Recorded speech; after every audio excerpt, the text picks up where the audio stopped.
అందరికి నమస్తే. రెండో విడత కూడా రుణమాఫీ అయిపోయింది.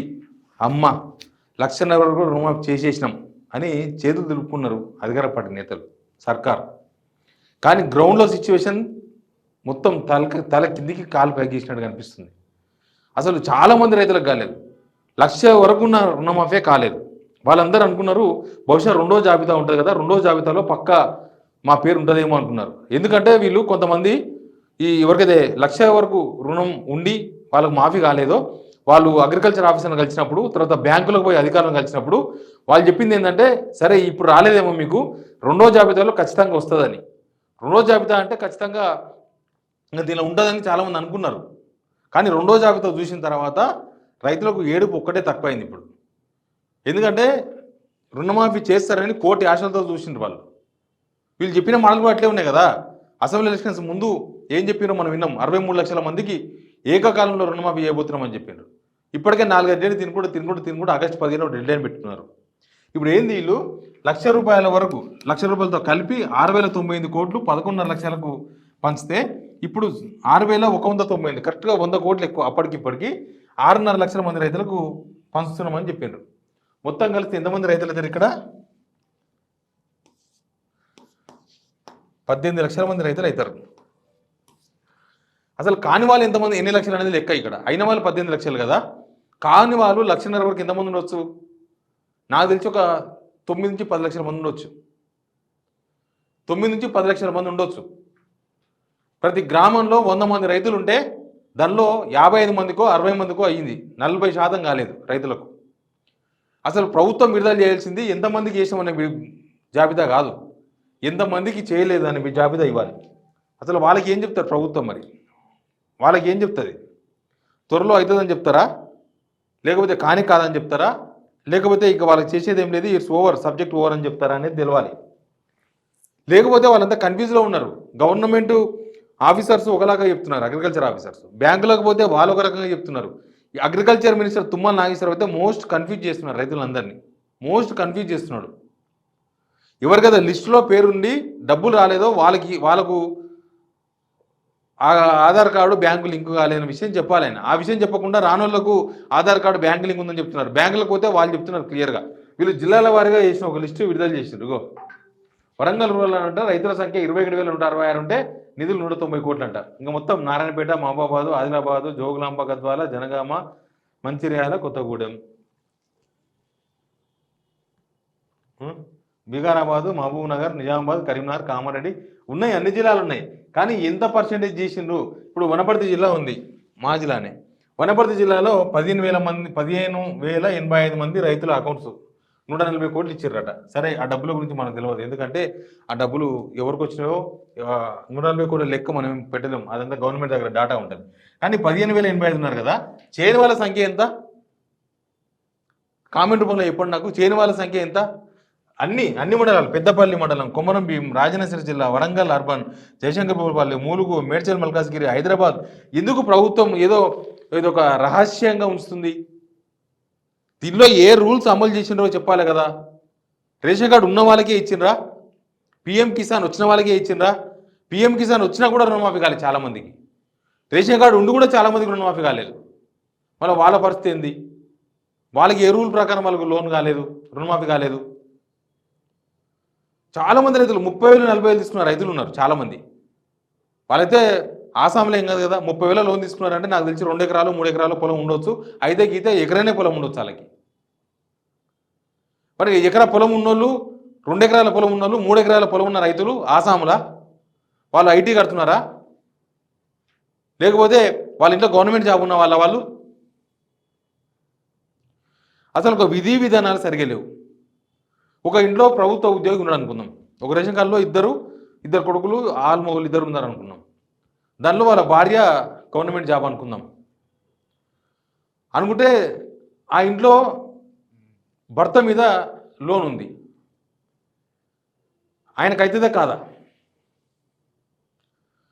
నాకు ఎవరు కామెంట్ చేసిండ్రు, అట్టాంటలో కూడా అయ్యింది మా ఊర్లో అని. మరి వాళ్ళకి ఎట్లా అయింది? లేకపోతే వీళ్ళు ఈ అన్నదమ్ముల మధ్య పంచాదులు, అన్నదమ్ములు ఎవరో డిఫాల్టర్ ఉంటే వాళ్ళకు రుణమాఫీ కాకపోవడము, లేకపోతే ఆ రేషన్ కార్డులో ఉన్న వాళ్ళు ఎవరో గవర్నమెంట్ ఉద్యోగం అయితే రేషన్ కార్డులు ఎవరికి కాకపోవడము, లేకపోతే రేషన్ కార్డులో ఉన్న వాళ్ళు ఎవరో ఆసామి అయితే మిగతా వాళ్ళ అందరు అన్నదమ్ములు ఒకలాగుంటారా? మనం చూస్తలేమా? ముఖేష్ అమ్మని ఎట్టున్నాడు, అనిల్ అమ్మని ఎట్టున్నాడు. అందరి జీవితాలు ఒకలాగుంటాయి అన్నదమ్ములై. ఒక ఆయన పైనకి పోతాడు, ఒక ఆయన కిందికి వస్తాడు, ఒక ఆయన మంచి బతాడు, ఒక ఆయన మామూలుగా బతాడు. అసలు వీళ్ళు గ్రామ సభలు పెట్టి గ్రామ సభల్లో చర్చిస్తామని చెప్పారు. పెట్టినరా గ్రామ సభలు? ఏ గ్రామంలోనన్నా గ్రామ సభ పెట్టి ఈ రుణమాఫీ లిస్టు మీద చర్చించిన ఇన్ని రోజుల్లో? అసలు లోను మాఫీ కానుల లిస్టు ఉందా? అదిగా అగ్రికల్చర్ ఆఫీస్లో ఉందా? ఎవరు వీళ్ళకి సమాధానం చెప్పాలి? మొత్తం అయిపోయింది అంటే మీరు అయిపోయిందని జబ్బలు కొట్టుకోవచ్చు, కానీ కానూల సమస్య ఏంది? కానూల గురించి మాట్లాడుతున్నాను నేను. అయినోళ్ళ సంతోషం, రైతులకు రుణమాఫీ చేస్తామని మీరు చేసిండ్రు సంతోషం. కానూల పరిస్థితి ఏంది? కానూలు చాలా మంది ఉన్నారు. కానూలు 1,40,000 మంది ఉన్నారు. కానూలు అంతమంది రైతున్నారు కదా. మీరు ఏదో పొలిటికల్ రివెంజ్, పొలిటికల్ సవాల్ విసిరినాను, లేకపోతే ఇంకెవరి కోసమో రుణమాఫీ చేయకండి. రైతుల కోసం అయితే అందరికీ చేస్తారు. ఇక 2 లక్షల వరకు రుణమాఫీ తర్వాత మాట్లాడదాం. ముందు ఈ 1,00,000 వరకు రుణమాఫీ కాని వాళ్ళ పరిస్థితి ఏంది? అది గవర్నమెంట్ తేల్చాలి. ఒక కమిటీ వేస్తారా? వేయండి, ఒక సబ్ కమిటీ వేయండి, వాళ్ళతో చర్చకు పంపండి. రుణమాఫీ కాని వాళ్ళు ఎక్కడ కంప్లైంట్ చేయాలో చెప్పండి. లిస్టులో లేని వాళ్ళ గురించి మాట్లాడుతున్నాను. లిస్టులో ఉండి కాని వాళ్ళకు ఏదో ఒక టెక్నికల్ ప్రాబ్లం మీరు చెప్తున్నారు కాబట్టి చేయకపోతే వాళ్ళు ఇవ్వరు మిమ్మల్ని. కానీ లిస్టులో లేని వాళ్ళ ప్రాబ్లం ఇది. లిస్టులో లేని వాళ్ళ పరిస్థితి ఏంది? ఏ గ్రామంలో అయినా రచ్చకట్ట మీదకోండి, రచ్చకట్ట మీద ఇదే చర్చ జరుగుతుంది. మన ఊళ్ళో ఆయనకు కాలేదు, ఈయనకు కాలేదు, ఆయనకు కాలేదు, మరి ఎవరికి అయింది? ప్రతి ఊళ్ళో ఇది ఒక పెద్ద పుండు, రాజపుండులాగా అయింది. ఇది సగం చేయడంతోనే ఈ సమస్య వచ్చింది. మీరు ఏ రూల్స్ ప్రకారం కాలేదు వాళ్ళకి, ఏ రూల్స్ ప్రకారం కొంతమందికి అయింది. కానూన్ల లిస్టు ప్రభుత్వం ఎందుకు విడుదల చేయలే కదా? కానూన్ల లిస్టు విడుదల చేయలే కదా? వీళ్ళకి కాలేదు. ఈ రీజన్ చెప్పండి. మీరు కానూన్లకు ఎందుకు కాలేదో రీజన్ చెప్పండి చాలు. రుణమాఫీ కాలేదు కదా, వాళ్ళు ఎందుకు కాలేదో రీజన్ చెప్పండి. ఎంతసేపటికి కోతలు విధించుకుంటూ పోయి వీళ్ళంత తక్కువ మందికి రుణమాఫీ చేయడమని, తక్కువ మందిని వేస్తే తక్కువ అమౌంట్తో అయిపోద్దని ఈ లెక్క చూస్తే మనకు అర్థమైతే లేదా? ఈ లెక్క చూస్తే ఏమర్థమవుతుంది మనకు? మన దగ్గర ఉన్నదేమో రైతు భరోసా వచ్చేది 70 లక్షల మంది రైతులకు, లోన్ తీసుకునేదేమో 63 లక్షలని వాళ్ళే చెప్పిండ్రు, 41 లక్షల మంది ఎలిజిబుల్ అని చెప్పిండ్రు. అన్నీ పోయినాయి లాస్ట్కి. ఇప్పుడు వీళ్ళు ఇచ్చింది 18 లక్షల మంది. నాకు తెలిసి ఇంకా 2 లక్షల వరకు ఎంత ఉంటుంది? 2 లక్షల వరకు ఎంత ఉంటుంది? ఇలా చూస్తే సగం అయింది. నాకు తెలిసి ఇక్కడ కూడా సగం అవుతుంది. అంటే మొత్తం కలిసి వీళ్ళు 22-23 లక్షల రైతుల కన్నా ఎక్కువ మందికి రుణమాఫీ కాదు. ఈ లెక్కన కనుక చూస్తే 50% అవుతుంది. ఇంకొక 20-25 లక్షల మంది రుణమాఫీ కానోళ్ళు ఉంటారు. ఇంకా వాళ్ళు ఎన్ని రోజులు వెయిట్ చేయాలి? ఎవరి కోసం ఎదురు చూడాలి? ఎన్ని రోజులు చూడాలి? మీరు ఇచ్చిన మాటనే కదా, మీరు ఇచ్చిన మాటను నమ్మే కదా వాళ్ళంతా బ్యాంకులో పడిపోయి లోన్ తెచ్చుకున్నారు. మీరు చెప్పిన మాట అయినే కదా మీ పార్టీకి ఓటేసిండ్రు. ఇప్పుడు వాళ్ళు చెప్పులు అరిగేదాలు తిరగాలన్నా బ్యాంకుల చుట్టూ, అగ్రికల్చర్ ఆఫీస్ చుట్టూ? ఒక విధానం ఎందుకు లేదు ప్రభుత్వానికి? ఒక స్కీమ్ విషయంలో ఒక విధానం ఉండాలి. ఆ విధానాన్ని ఎందుకు అనౌన్స్ చేయదు? ఆ విధానాన్ని అనౌన్స్ చేయాలి కదా. ఇంత సీక్రెట్గా, ఇంత రహస్యంగా రైతులకు రంది పెట్టుడు ఎందుకు? రైతులను బాధ పెట్టుడు ఎందుకు? ఒక్క గ్రామంలో, ఏదైనా ఒక్క గ్రామంలో కంప్లీట్ అందరికీ రుణమాఫీ అయిందని చెప్పి ఒక గ్రామం ఉంటే పెట్టండి, మాట్లాడదాం. ఇక రైతులు వాళ్ళు ఎట్లా ఇప్పుడేం వచ్చి రోడ్ల మీద ధర్నా చేసేది లేదు, ఇప్పుడేమి ఎలక్షన్స్ లేవు అనుకుంటున్నారు వీళ్ళు. ఎలక్షన్స్ ఇప్పుడేం లేవు. ఆ లోకల్ బాడీ ఎలక్షన్స్ కూడా ఇప్పట్లో వచ్చేటట్లేదు, అయిపోయింది దాని కదా. ఇక ఎమ్మెల్యే ఎలక్షన్స్ ఇప్పట్లో లేవు. గవర్నమెంట్కి వచ్చిన డోకా లేదు. గవర్నమెంట్ అయితే కూడా వడగొట్టలేదు కదా ఇప్పుడు. అందుకని ఇంకా రైతులు ఎవడు మాట్లాడతారు? రైతుల తరఫున వాళ్ళు ఊర్లో ఉంటారు, ఎవరో ఊర్లో వాళ్ళ పనాలు చేసుకుంటారు, వాళ్ళు వచ్చేది లేదు చేసేది లేదు అనుకుంటుంది గవర్నమెంట్. అందుకే రైతులతో ఈ గేమ్స్ అంతా కూడా. అదే ప్రభుత్వ ఉద్యోగులతో ఆడమని గేమ్. ప్రభుత్వ ఉద్యోగులకు సగం మందికి జీతం ఇచ్చి సగం మందికి ఇవ్వకుండా ఉండమనండి, చూద్దాం ఎట్లుంటుందో. రచ్చ రంబోలు అవుతుంది. వాళ్ళు రైతుల విషయంలో ఎందుకు ప్రభుత్వం ఇట్లా చేస్తుంది?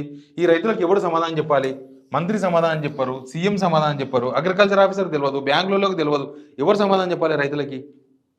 ఈ రుణమాఫీ కానుల జాబితా ఎందుకు విడుదల చేయదు ప్రభుత్వం?